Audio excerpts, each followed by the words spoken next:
Brasil vive a Semana Nacional de Ciência e Tecnologia, que é uma forma de mobilizar a sociedade para a importância de temas relacionados com a ciência e a tecnologia no Brasil, a exemplo do que fazem alguns países do mundo, como a França, a Espanha, a África do Sul, o Chile.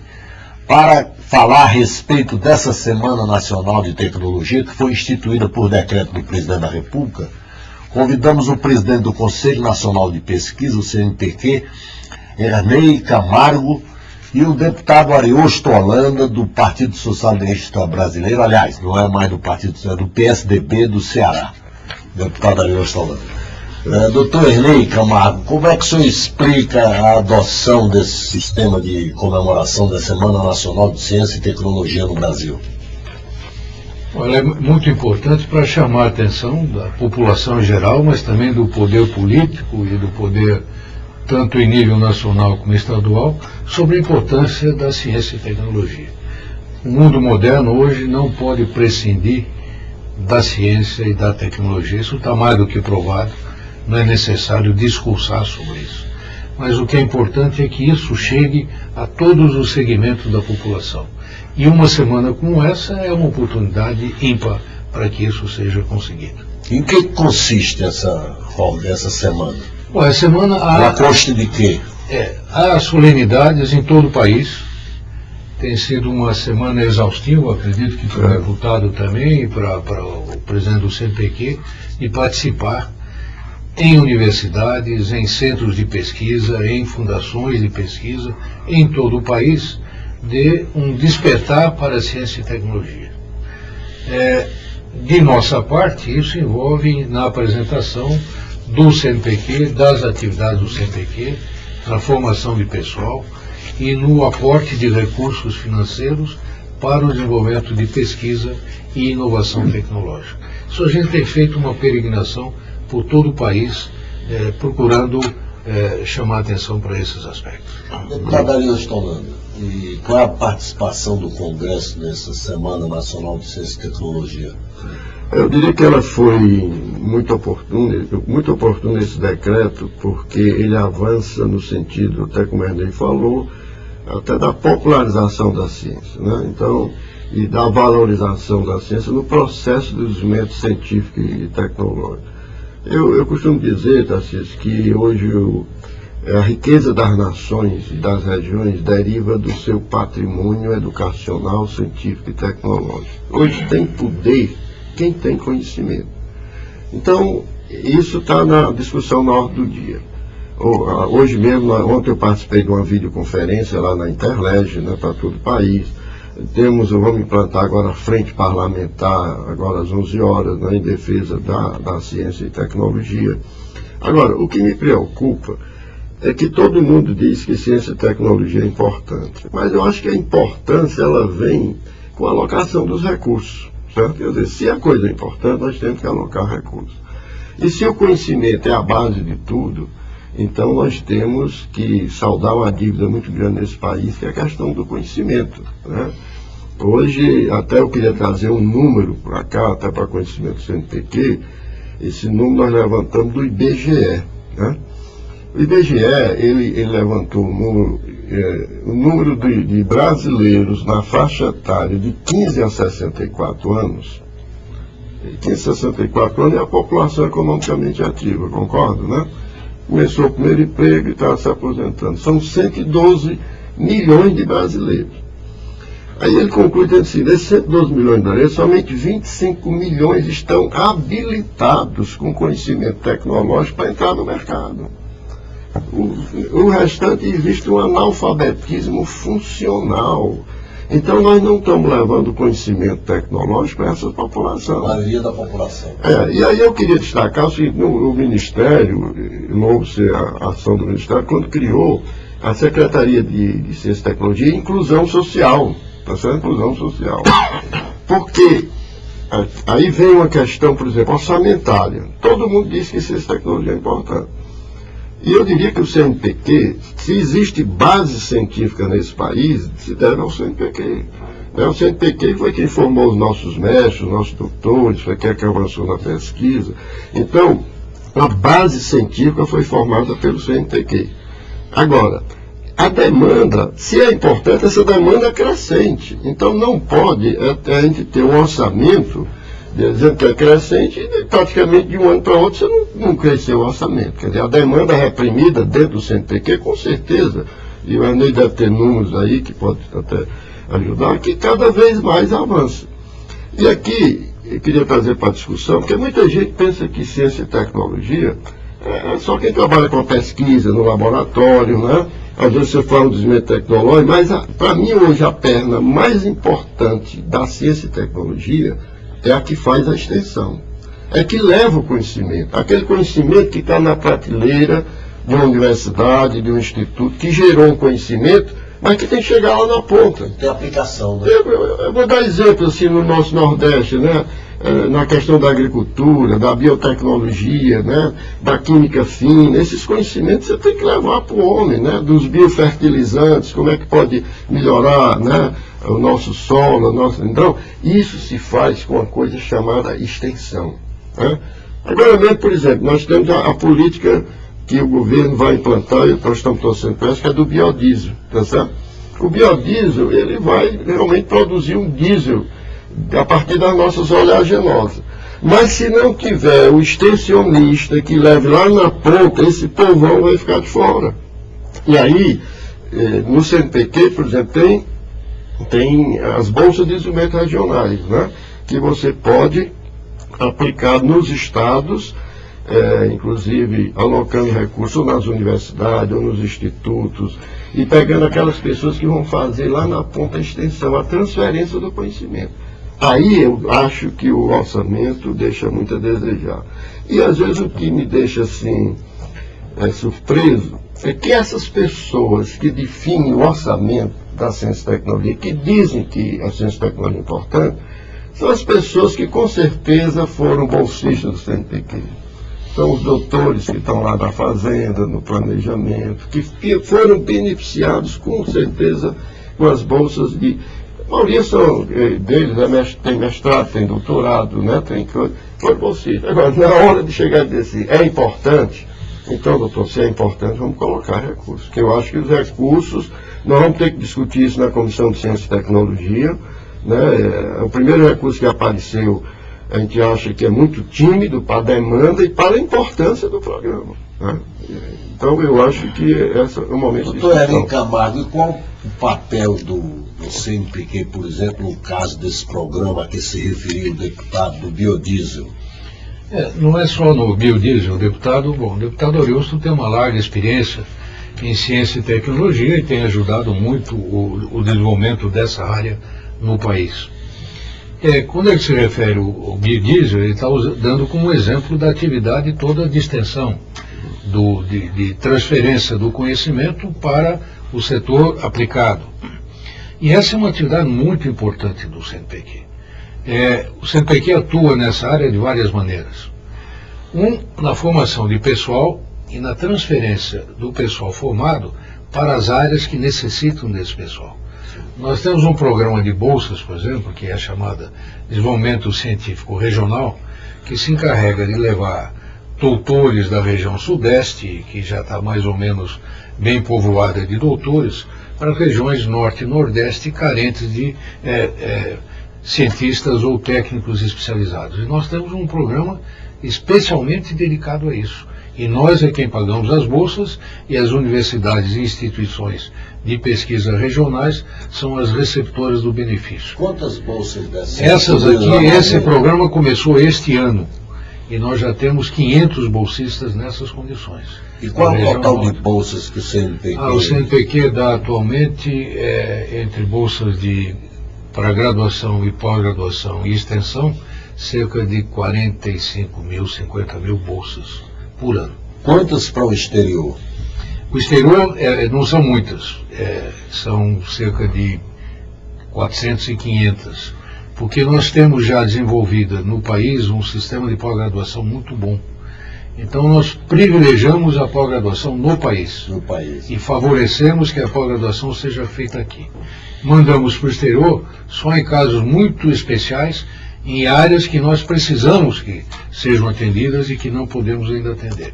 Então, uma política muito bem dirigida de encaminhamento de pessoal para o exterior. Dizia-se antigamente que os países desenvolvidos formavam 4 técnicos de nível médio para cada um doutor, para cada um formado no curso superior. O Brasil chega perto dessa estatística? Não, ainda não. Ainda Está não longe, né? Está longe. Mas nós estamos fazendo um esforço definitivo nessa direção. Olha, nos países da América do Sul, e isso se estende a um bom segmento do mundo inteiro, o Brasil está formando cerca de 6.500 doutores por ano. O segundo país, eu não vou nomeá-lo, forma 500 doutores por ano. Então, o senhor vê que há uma diferença muito grande no envolvimento do país. Claro que é um país maior, mas há um envolvimento muito grande, um comprometimento muito grande do país com a formação de pessoal. O deputado Ariosto mencionou que o número global ainda é pequeno e nós precisaríamos realmente de ampliar o número de técnicos e doutores do país, né? Mas isso tem que ser feito a longo prazo, evidentemente não se pode fazer subitamente. Mobilizar muitos recursos, né? Isso, importante seria ter mais recursos. Mas não só, e respondendo também parcialmente a sua pergunta, não é só na formação de doutores que o CNPq investe. Nós temos bolsas para alunos de graduação, para atraí-los para a pesquisa, para atraí-los para a ciência, e dar-lhes uma formação científica, na medida do possível. Temos bolsas também para jovens de vários níveis, em graduação ou imediatamente graduados, mas sem pós-graduação, para atuarem em vários setores, inclusive na indústria, e na interface entre universidade e empresa. E temos bolsas de doutorado, de mestrado, normais, mas que são realizadas na indústria e não mais na universidade. Então, essa preocupação do deputado Ariosto, que nós somos todos muito sensíveis a ela, de transferir o conhecimento, de estender o conhecimento, é uma preocupação constante do CNPq, de todo o Ministério de Ciência e Tecnologia, e é a política atual para a ciência e tecnologia do governo. O CNPq está acompanhando essa divergência entre o governo brasileiro e a Agência Internacional de Energia Atômica em torno da fiscalização da usina de purificação de urânio de Resende? Sim, o CNPq acompanha, claro, mas a palavra nesse setor é do sentido do senhor ministro. É ele quem fala por nós. Mas, evidentemente, nós acompanhamos em todos os detalhes o processo. Agora, será possível fazer a fiscalização sem fiscalizar as centrífugas? Perfeitamente, sem nenhum problema. É possível? Perfeitamente. É porque, inclusive, você pode fiscalizar o urânio enriquecido, né, que está longe de ser o urânio que vai se aplicar na bomba atômica, vamos dizer. Porque 5% o urânio é 5%. 5% é para movimentar as nossas, né, usinas nucleares. Então, só você amostrar do produto final, você vê que não é enriquecimento para fazer. Né? Agora, o que existe para a bomba é o 235, né? Isso. O que eles querem realmente é fazer uma espionagem industrial, né? Porque eu acho que isso aí a gente tem que proteger a nossa. Né? Deputado, como é que está o programa do biodiesel? Olha, eu diria Tem condição de dar emprego ou ele vai ser mais um pró-álcool, quer dizer, para grandes investimentos? A minha preocupação é que ele não seja um pró-álcool, tanto que o Conselho de Altos Estudos da Câmara avançou naquele documento que é o Biodiesel e Inclusão Social, né? Porque eu acho que seria o grande momento da gente promover uma revolução no campo em termos de emprego. Agora, isso precisava ser uma decisão política. Só para você ter uma ideia, hoje o Brasil importa 6 bilhões de diesel do petróleo. Ele tem autonomia em gasolina, mas no petróleo ele não tem. Porque o nosso petróleo é um petróleo oriundo da bacia do diesel, oriundo da bacia de Campos, e o perfil dele não dá uma produção muito grande do diesel. Então, é pesado, né? Pesado. Então o Brasil ele importa 6 bilhões de litros. A um custo de 1,5 bilhões de dólares. E isso vai aumentar por conta dessa crise do petróleo, que está $1,5 bilhão de dólares por ano. Bem, então está chegando a medida provisória, eu acho que isso é um compromisso do presidente Lula, eu acho que ele hoje é o que mais cobra do setor do executivo esse programa. Chegou a medida provisória que aponta para começar um programa com a mistura de 2,5%. 2,5% significa você produzir 1 bilhão de litros. 1 bilhão de litros. Isso aí empregaria quantas pessoas? 1 bilhão de litros, se o programa for social, vamos pensar, por exemplo, a nossa mamona no Nordeste. Para produzir 1 bilhão de litros, ele vai precisar de 2,5 milhões de hectares, tá certo? 2,5 milhões de hectares. Inclusive o Denox está trabalhando em cima disso. 2,5 milhões de hectares, se você colocar uma média de 3 a 4 hectares por família, você vai ter aí no mínimo 700 mil famílias, tá? Se esse programa evoluir para substituir a importação, aí nós vamos chegar a 6 bilhões, nós temos que misturar na faixa de 15%. Então, aí você multiplica esse número por 6, né? E você vai ter um número de famílias aí, do campo, trabalhando diretamente, na ordem de 5 milhões de famílias. 5 milhões de famílias, no mínimo, 30 milhões de brasileiros. Tá? Agora, para ser um programa só social, era preciso que o Estado mobilizasse os recursos para investir. Porque o setor privado entra porque o Estado brasileiro está com sua capacidade de investimento em colapso, né? Agora, se houver decisão política, por exemplo, tem duas instituições que podem contribuir muito com esse programa. Petrobras, que vai misturar, né? E a Eletrobras. Porque a Eletrobras ela usa muito no norte as usinas térmicas, que queimam o diesel. E o diesel chega lá a um custo 3 vezes maior do que o da bomba do petróleo, da bomba de gasolina aqui. Então, você usando as palmas lá da Amazônia, todo aquele recurso do Dendê, do Babaçu, né, uma riqueza grande. Então você vai produzir o óleo lá, tá certo? Eu tive até uma discussão, um debate hoje com o pessoal da Eletronorte, ele disse que tem milhares de famílias ainda sem luz no campo, então você podia ter grupos de geradores. Eu estou falando do problema dos recursos, dos investimentos. Para isso é preciso envolver também bancos de fomento, como o BNDE, o Banco do Nordeste do Brasil, o próprio Banco do Brasil. Não, inclusive eu tive semana passada com o presidente do Banco do Nordeste, né, e há já uma orientação nesse sentido dos bancos de desenvolvimento, Banco do Nordeste, o BASA, o BNDES, Banco do Brasil, para entrar numa linha de financiamento, principalmente para o pequeno. E é um custo do dinheiro barato, que é aquele custo do PRONAF, né, da agricultura familiar. Então, pelo menos o que a coisa está apontando nessa direção. Agora, eu sempre costumo dizer que tem que ter espaço para tudo, para o grande, para o pequeno, para o médio. Agora, o que não pode é deixar de lado o pequeno, como foi feito no programa do álcool. O programa do álcool foi um programa de exclusão social. Você não vê falar em mini destilarias, em micro destilarias, você vê em grande destilaria.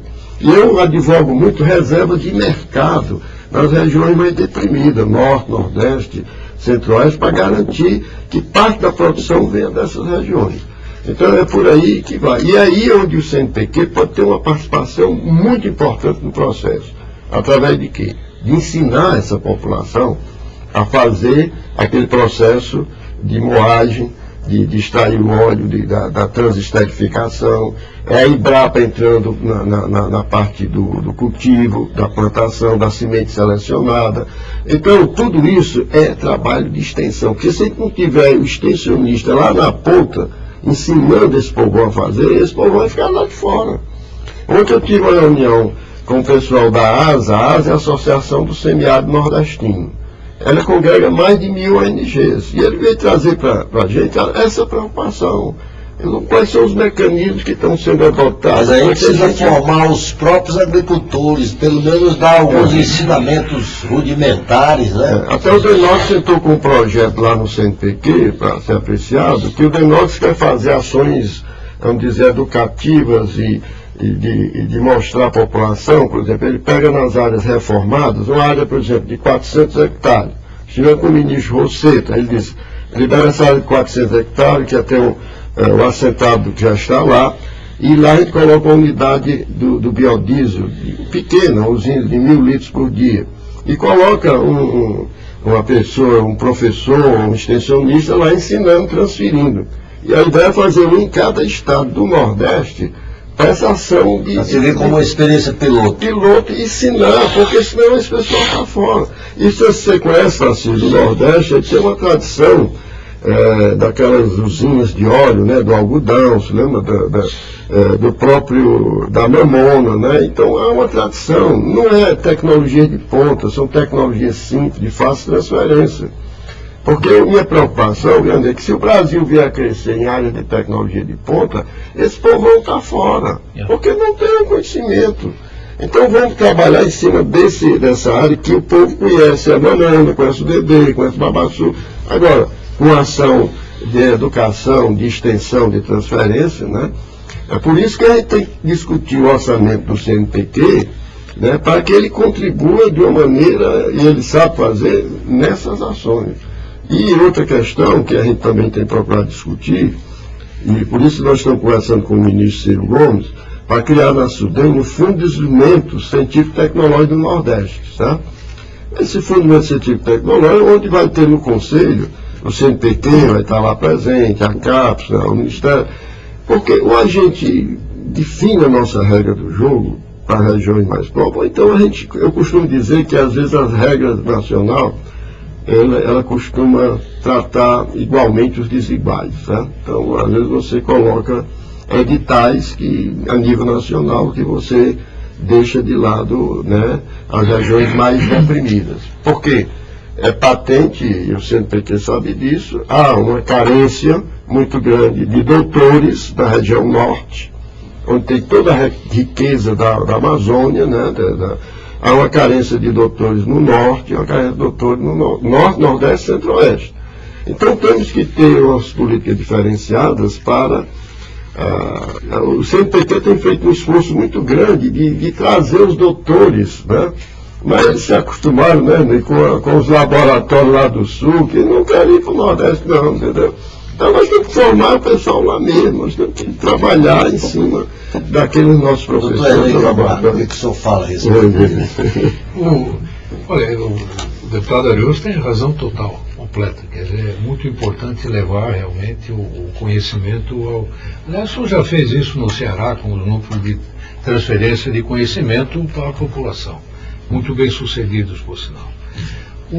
O CNPq, como é que ele pode atuar nesse processo? Ele atua de duas maneiras principais. Um é no próprio desenvolvimento científico e tecnológico da produção do diesel. Tem muita coisa que não se sabe. Não se sabe qual é a relação custo-benefício, não sabe quais são as plantas melhores produtoras e oleaginosas. Há uma infinidade no Brasil de plantas cujo potencial a gente desconhece. Né? Então ele contribui nesse conhecimento básico e fundamental. E na formação de quadros capazes de desenvolver esse aspecto da pesquisa. Mas ele contribui também, com as bolsas de menor valor, para a formação de técnicos especializados e jovens que começam a trabalhar nessas áreas. Quem vai ter a iniciativa muito importante de levar realmente o conhecimento às populações rurais é a Secretaria da Inclusão Social do Ministério de Ciência e Tecnologia, porque ela já tem um modus operandi muito mais direto.